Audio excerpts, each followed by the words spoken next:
کہ فیصل نصیر کے ہاتھوں جن لوگوں کی ٹھکائی ہوئی ہے میرے نزدیک ناجائز ہے، میں اسے انڈورس نہیں کرتا. کہ غلط ٹھکائی کی تھی، غلط تشدد کیا تھا، میں اس کو انڈورس نہیں کرتا، لیکن کی تھی. یہ کنکلوسیو ہو گیا. آگے چلیے، وہ اپنا سکور سیٹل کر رہے ہیں، اس میں وہ جانے اور ان کا کام جانے، میں کچھ نہیں کر سکتا. اب اس ساری بات کے اندر میں نے آپ کو کہا کہ جیسے بہت سارے وکٹم ہیں اس کے، مجھ سمیت اور بھی لوگ ہیں جن کو یہ حتمی طور پر نہیں پتا کہ کس بندے نے یہ کروایا، ایم آئی نے کروایا، آئی ایس آئی نے کروایا، کس نے کروایا. تو اس لیے حتمی طور پر کسی ایک آفیسر کے اوپر وہ اس کی ذمہ داری نہیں لگا سکتے تھے. منیب فاروق صاحب نے ایسے بہت سارے لوگوں کا کام آسان کر دیا ہے کہ وہ اب ایک گواہی دے رہے ہیں، اور اس کی ویڈیو ٹیپ اب موجود ہے. انہوں نے اپنی ویڈیو پیغام کے اندر یہ کہا ہے کہ فیصل نصیر صاحب جو ہیں وہ لوگوں کی ٹھکائی کرتے رہے ہیں، میرے نزدیک وہ ناجائز تھی اور میں اسے انڈورس نہیں کرتا. اب وہ لوگ اپنا سکور سیٹل کر رہے ہیں کہ وہ فیصل نصیر صاحب پر تنقید کر رہے ہیں.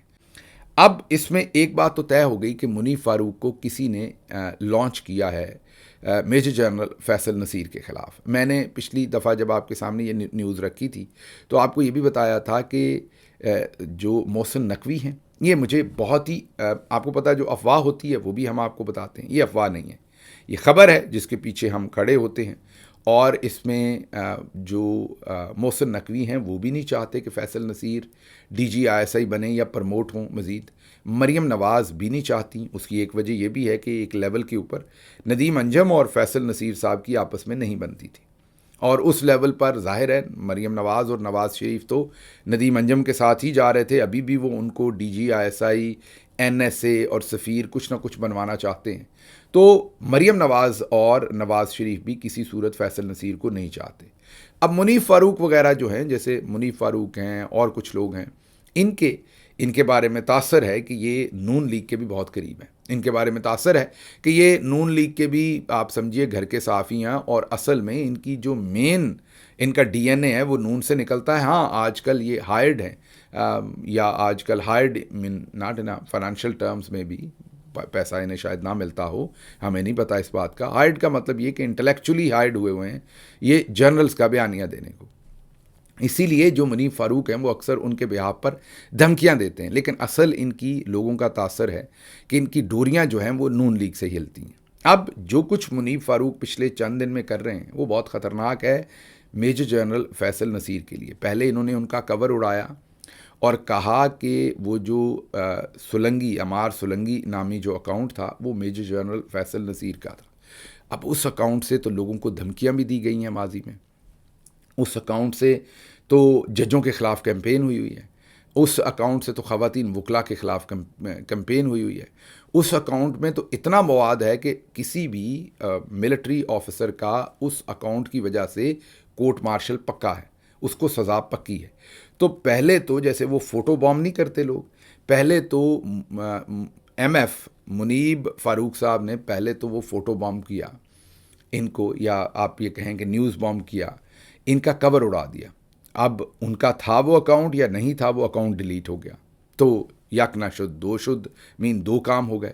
ایک قسم کا پروو ہو گیا کہ وہ انہی سے ایسوسیٹڈ اکاؤنٹ تھا. ہو سکتا ان سے نہ ہو، کسی اور کا، اور انہوں نے آرکیسٹریٹڈ یہ کام کیا ہو کہ منیب فاروق سے پہلے یہ بیان دلوایا، ساتھ ہی اس اکاؤنٹ کو ڈیلیٹ کر دیا. تو اس سے کیا سمجھ آئی کہ یہ سب کچھ فیصل نصیر کا ہی تھا اور وہ وہی کر رہے تھے. تو کوئی منیب فاروق کو بہت ہی لیتھل طریقے سے فیصل نصیر کے خلاف استعمال کر رہا ہے، جس کا مقصد یہ ہے کہ فیصل نصیر کسی صورت بھی پرموٹ نہ ہو اور ڈی جی آئی ایس آئی نہ بنے. یہ تو اب کلیئر ہو گیا ہمیں کہ منیب فاروق جو ہیں وہ فیصل نصیر کے کسی صورت بھی ہمدرد نہیں ہیں، بلکہ ان کے خلاف پراپرلی لانچڈ ہیں. اب اگر وہ پراپرلی لانچڈ ہیں تو ظاہر ہے وہ تو پھر ادھر وہ محسن نقوی، مریم نواز، تاثر تو یہی جائے گا وہاں سے، یا پھر ملٹری کے اندر سے کوئی افسر انہیں استعمال کر رہا ہے جو وہ فیصل نصیر کے خلاف لانچ ہے. تو یہ تو اب طے ہو گیا. 2-3 یکے بعد دیگرے انہوں نے حملے فیصل نصیر پر کیے، جس سے فیصل نصیر کے لیے میں نے آپ کو بتایا کہ انہوں نے مشکلات کھڑی کر دی ہیں. اکاؤنٹ ڈیلیٹ ہوئے، اکاؤنٹ کو ایسوسیٹ کیا. اب جو انہوں نے بیان دیا ہے اس سے ان کے لیے ریمیفیکیشن زیادہ خطرناک ہے. مطلب یہ ہے کہ اب اس بیان کے بعد بہت سارے لوگ اگر چاہیں تو ملک سے باہر ان کے خلاف کوئی نہ کوئی قانونی کارروائی شروع کر سکتے ہیں. فیصل نصیر صاحب کے خلاف، اور اس میں منیب فاروق کی یہ جو ٹیپ ہے جس میں وہ کہہ رہے ہیں لوگوں پر تشدد کیا انہوں نے اور ٹھکائی کی لوگوں کی، اس کو ایک ثبوت کے طور پر رکھ سکتے ہیں. ظاہر ہے وہ عدالت کی مرضی ہوگی، وہ اسے ایڈمیسیبل سمجھے نہ سمجھے، لیکن کم از کم کیس کو چلانے کے لیے، انیشیٹ کرنے کے لیے مٹیریل منیب فاروق نے دے دیا. اب میں پہلے ہی کہہ رہا ہوں، میں کوئی لیگل ایکسپرٹ نہیں ہوں، ہو سکتا ہے یہ کیس نہ زیادہ چل سکے، ہو سکتا ہے اس میں کوئی کنوکشن نہ ہو سکے، ہو سکتا ہے یہ کیس زیادہ دیر اس کا ٹرائل ہی نہ ہو سکے، کیونکہ اور بہت ساری ڈاکومنٹیشن اور ثبوت شاید کوئی فراہم نہ کر سکے، کیونکہ عدالتیں تو ثبوت پر چلتی ہیں. ایسے حالات میں جب لوگوں کو پٹیاں باندھ کے، منہ پر ماسک باندھ کے اٹھایا جاتا ہے، ان کا وہ ثبوت تو نہیں پیش کر سکتے کہ مجھے فلاں نے اٹھایا ہے، تو بڑا مشکل ہوتا ہے.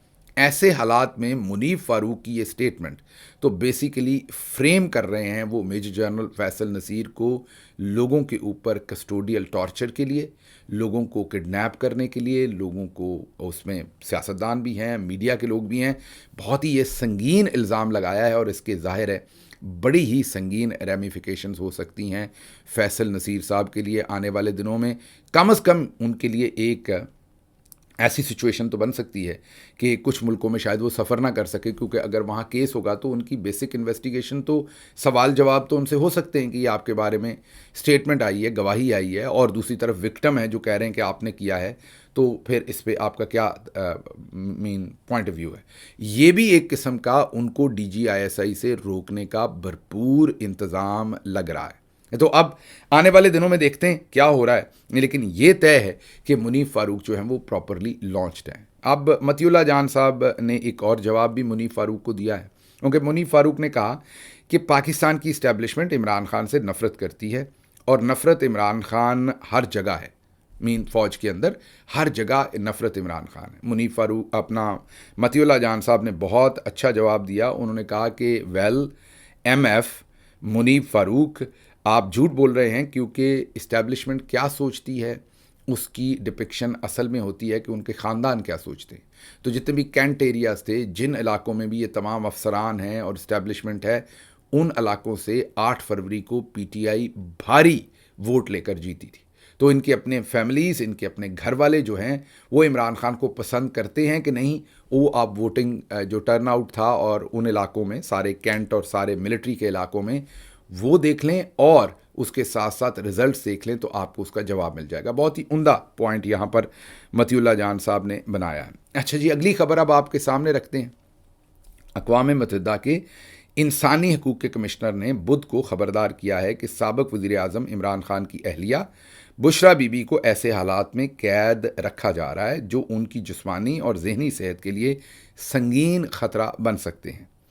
اب یہ بہت ہی سنگین صورتحال ہے. بشرا بی بی کو میں نے یہ حساب لگایا کہ ہم سبھی، پاکستان تحریک انصاف والے لوگ بھی، اور بائی اینڈ لارج پبلک میں بھی بہت سارے لوگ، ان کے ساتھ ان کے لیے اس طریقے سے آواز نہیں اٹھائی جاتی جیسے اٹھائی جانی چاہیے.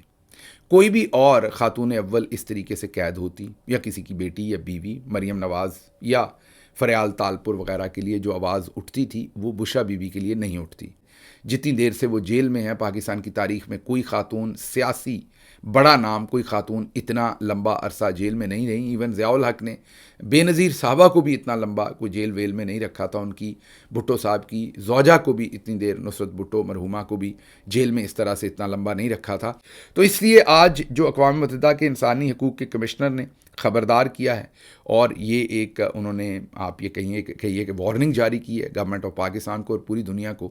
یہ ایک خوش آئند بات ہے، اور امید کرتے ہیں کہ اس کے اوپر تھوڑی سی توجہ دی جائے گی. لگتا تو نہیں ہے ویسے کہ عاصم منیر توجہ دیں، لیکن نہیں دیں گے تو اب پوری دنیا اس پر کم از کم بات کرنا شروع ہوئی ہے. ان کے لیے ہزیمت کا باعث جو ہے وہ ضرور بنے گا. اگلی خبر اسی سے جڑی ہے، وہ ہے کہ عافیہ صدیقی امریکہ میں دہشت گردی کے الزام میں قید ہے.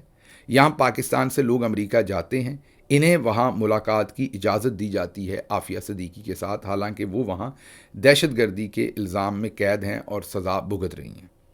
لیکن اڈیالہ میں ملاقات ممکن نہیں ہے، نہ ہی عمران خان سے اور نہ ہی بشرا بی بی سے. یہ ہم نہیں کہہ رہے، یہ فضل الرحمان صاحب کی پارٹی سے حافظ حمداللہ کہہ رہے ہیں. بالکل درست بات انہوں نے کہی کہ جو دہشت گردی کی سزا جن کو ہوئی ہے، ان سے بھی زیادہ برے طریقے سے پاکستان میں عمران خان کو اور بشرا بی بی کو جو ہے وہ ٹریٹ کیا جا رہا ہے. اچھا جی، اب دوسری طرف محسن بیگ جو بہت ہی قریب ہیں آرمی چیف کے، جناب chief of defence forces field marshal Asim Munir کے، پہلی تصویر ہی ان کے ساتھ آئی تھی، وہ سیدھے ہی پڑ گئے ہیں وزیر خزانہ محمد اورنگزیب صاحب کو، اور انہوں نے کہا کہ ان کو پھانسی پہ لٹکانا چاہیے.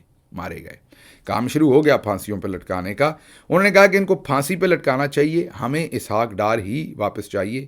ایک بینکر کو عوامی ایشوز اور سیاست کا کیا پتہ؟ دنیا میں 50% ٹیکس کہیں نہیں ہے، 73% انڈائریکٹ ٹیکس، یہ ملک کیسے چلے گا؟ 120 سے 130 انڈسٹریز تو بند ہو گئیں، ایسے وزیر خزانہ کو تو پھانسی لگا دینی چاہیے. ساری ٹیکسٹائل اور سریے کا کاروبار تو بیٹھ گیا ہے، ہزاروں لوگ بے روزگار ہو گئے ہیں، اس کو پکڑیں یار. محسن بیگ کا غلام مرتضیٰ صاحب کو دیے گئے انٹرویو میں مطالبہ. اب ریاض الحق صاحب نے اس کے اوپر کامنٹ یہ کیا ہے کہ بیگ صاحب جیسے دوستوں نے ان کو پہلے بتایا، ان کو مطلب عاصم منیر صاحب کو پہلے بتایا کہ ڈار اینڈ کمپنی پر انحصار چھوڑیں اور اصل میں اپنا بندہ لائیں. تو فیلڈ مارشل صاحب اپنا بندہ لے آئے، مطلب کہ یہ اورنگزیب صاحب کو. اب وہی فرما رہے ہیں کہ جی وہ تو دفتر میں مشروب پیتے ہیں. پچھلا بیان بیگ صاحب نے یہ دیا تھا کہ جو وزیر خزانہ ہے وہ مشروب پیتے ہیں، لگ یہی رہا کہ وہ شاید شراب نوشی کی بات کر رہے ہیں. اور اب وہ کہہ رہے ہیں کہ ڈار ہی بہتر ہے، دوسروں کو بدلنے کی بجائے اگر خود کو ہی بدل لیں ترجیحات سمیت تو شاید کچھ بدل جائے. ریاض الحق صاحب، اظہار الحق کہہ دیا. ریاض الحق صاحب کا ویسے صاحب مشورہ ہے، مجھے لگ رہا ہے کہ کسی بات کے اوپر ناراض کر دیا ہے محسن بیگ صاحب کو، کوئی بات نہیں مانی محسن بیگ صاحب کی جو وزیر خزانہ ہیں، انہوں نے ناراض کر دیا جس کو لے کر وہ پھانسی تک پہنچ گئے. کیونکہ محسن بیگ صاحب کو جب کسی پہ غصہ آتا ہے تو وہ پھر دوستوں کو بھی پھانسی لگانے سے نیچے معاملے کے اوپر نہیں رکتے. اچھا جی، پی آئی اے کا معاملہ جو ہے وہ اور بھی زیادہ خطرناک صورتحال اختیار کر گیا ہے. دوسرے لفظوں میں آپ یہ کہیں کہ گورنمنٹ جھوٹ تو بول بیٹھی، مکاری تو کر بیٹھی، ریاکاری تو کر بیٹھی، لوٹ تو بیٹھی پی آئی اے کو، لیکن اللہ الحق ہے ایک ہی دن کے اندر خود اپنے منہ سے اب مان رہے ہیں کہ ہم نے کیا کیا ہے. یہ ذرا 2-3 چیزیں آپ نے سننی ہیں اور اس سے آپ کو سمجھ آ جائے گی کہ معاملہ ہے کیا. پی آئی اے کا مالی سال 2024-2025 میں آپریشنل منافع یہ کہ جو اس کے اوپر قرضہ ورزہ تھا وہ نہیں، کیونکہ حکومت نے قرضہ تو خود جذب کر لیا، الگ کر لیا. تو جیسے ہی قرضہ الگ کر لیا تو باقی تو پھر اس کا ڈے ٹو ڈے رننگ ہے. پی آئی اے کی سیلریز ہیں، ایکسپینڈ، جیسے کوئی بھی بزنس ہوتا ہے، اگر اس کے اوپر وہ سارا اس کا قرضہ سائڈ پہ کر دیا تو پھر اس کا جو رننگ آپریشنل منافع ہے وہ 10 ارب روپے تھا 2024-25 کے اندر. یہ عدنان عادل صاحب رپورٹ کر رہے ہیں. وہ کہہ رہے ہیں کہ اب ایک اور کمپنی نے 10 ارب ہی دے کے، جس کمپنی کا سال کا 10 ارب منافع ہے، جس کمپنی کا سال کا 10 ارب منافع ہے، اس کمپنی کو ایک اور کمپنی نے صرف 10 ارب دے کر خرید دیا. جو آر ایف حبیب کنسورشیم ہے، انہوں نے 10 ارب دے کے ایسی کمپنی کو خرید دیا جس کا سال کا منافع جو ہے وہ 10 ارب ہے. اب کیوں ہم کہہ رہے ہیں بار بار سال کا؟ کیونکہ جو لائبلٹیز ہیں وہ تو عارف حبیب صاحب کو بھی ٹرانسفر نہیں ہو رہی، وہ تو گورنمنٹ آف پاکستان نے لے لی، تو انہوں نے تو آپریشنل پروفٹ میں ہی اب جانا ہے. مطلب ان کو منافع ہی ہونا ہے ہر سال، اور اس سے بھی زیادہ منافع ہوگا آنے والے سالوں میں، آپ دیکھیں گے. تو عدنان عادل صاحب کہہ رہے ہیں کہ یہ عجیب ہی کام ہوا ہے کہ 75% شیئر اس کمپنی کے جس کا 10 ارب سال کا منافع ہے وہ 10 ارب میں بیچ دیے. آگے اب پیپلز پارٹی بھی کھل کر آئی ہے. ویسے پیپلز پارٹی کو ماشاءاللہ سے ان کا کلیدی کردار ہے پی آئی اے کو تباہ کرنے میں، ان کو اس پر سلوٹ بنتا ہے. جس دھڑا دھڑ انہوں نے اس میں بھرتی کیے لوگ اور پھر اجاڑا کیا اس پوری ایئر لائن کا. لیکن چلے، اب پیپلز پارٹی سب کچھ ہونے کے بعد پہلے نہیں بولے جان بوجھ کر، کیونکہ فیلڈ مارشل صاحب کے ڈنڈے کا ڈر تھا. اب پیپلز پارٹی سامنے آئی ہے. انہوں نے کہا ہے کہ پی آئی اے نے پچھلے سال 26 ارب منافع کمایا. جب پی آئی اے نے منافع دینا شروع کیا تو پھر ایئر لائن بیچی کیوں؟ پی آئی اے کے پاس ٹوٹل 30 جہاز ہیں، 19 آپریشنل ہیں جو 100 ارب کے ہیں، 64 انٹرنیشنل راؤٹس ہیں، ٹوٹل میرا خیال 78 راؤٹس ہیں ملک کے بھی اگر ملا دیے جائیں تو.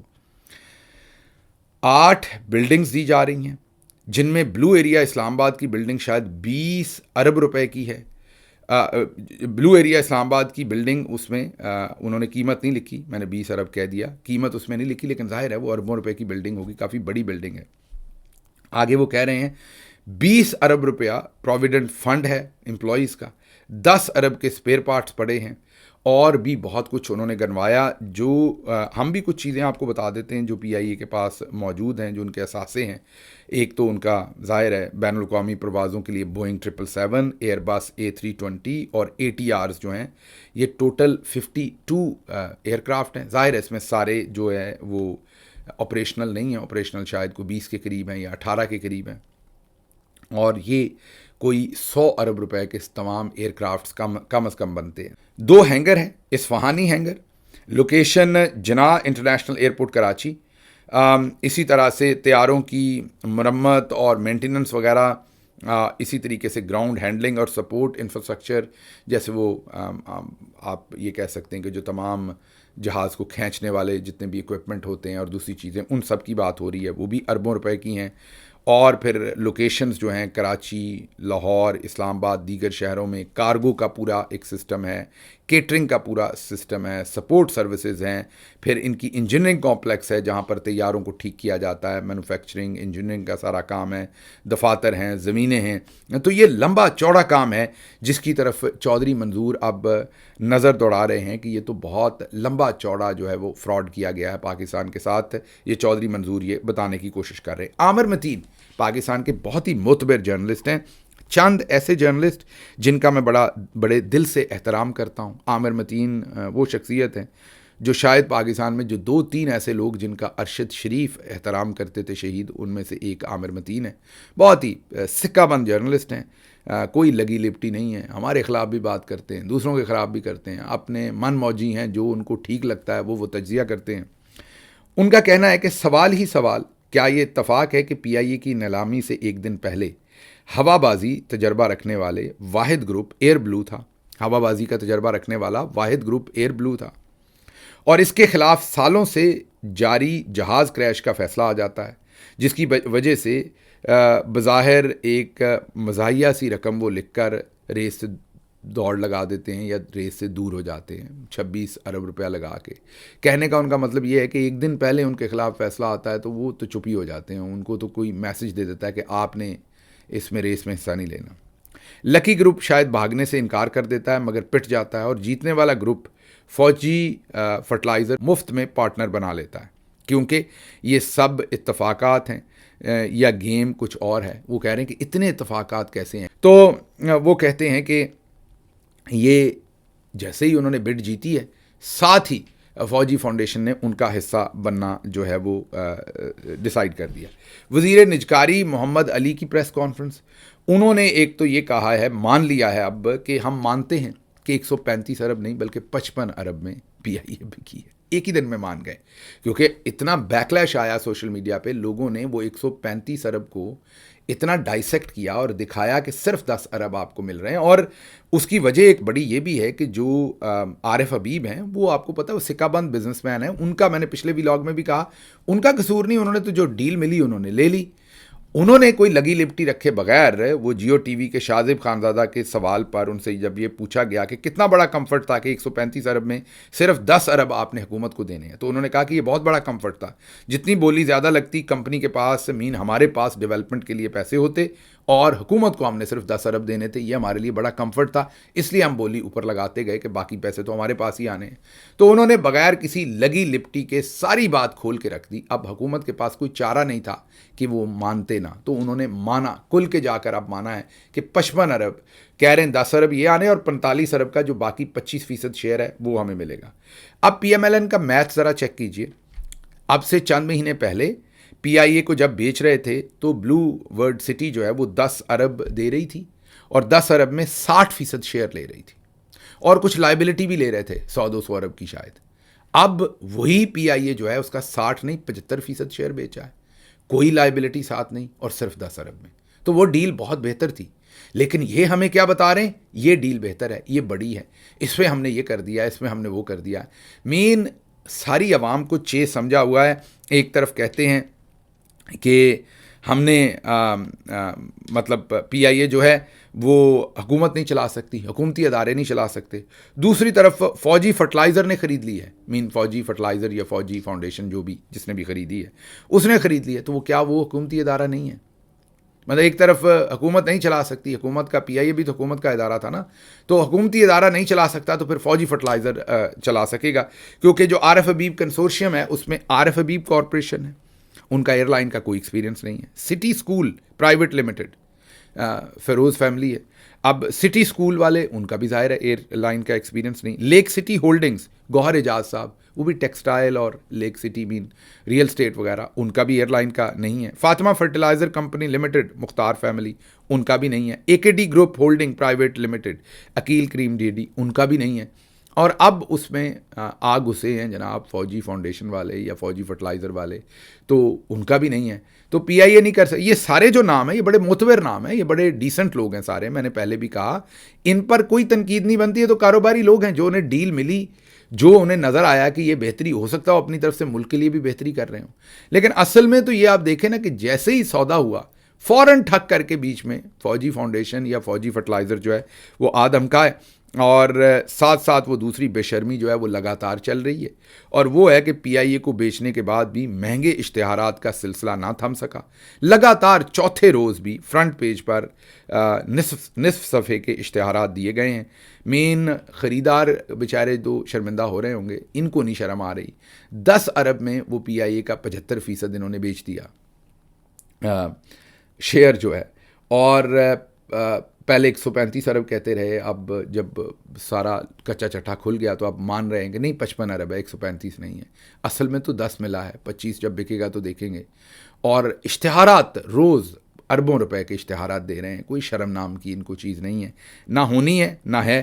بہرحال دوسری طرف خواجہ آصف نے کہا ہے کہ پی آئی اے کا 135 ارب میں بکنا ملکی معیشت پر بڑھتا ہوا اعتماد ہے. خواجہ صاحب کی سٹیٹمنٹ پر مجھے الطاف بھائی کی وہ بات یاد آ گئی، سنیے. یہ اس ملک میں یہ کیا حرامی پن ہو رہا ہے؟ اسے حرامی پن نہ کہا جائے گا تو حلالی پن کہا جائے گا اس کو. مجھے یہاں سے اجازت دیجیے. اللہ آپ کا حامی و ناصر ہو. پاکستان زندہ باد.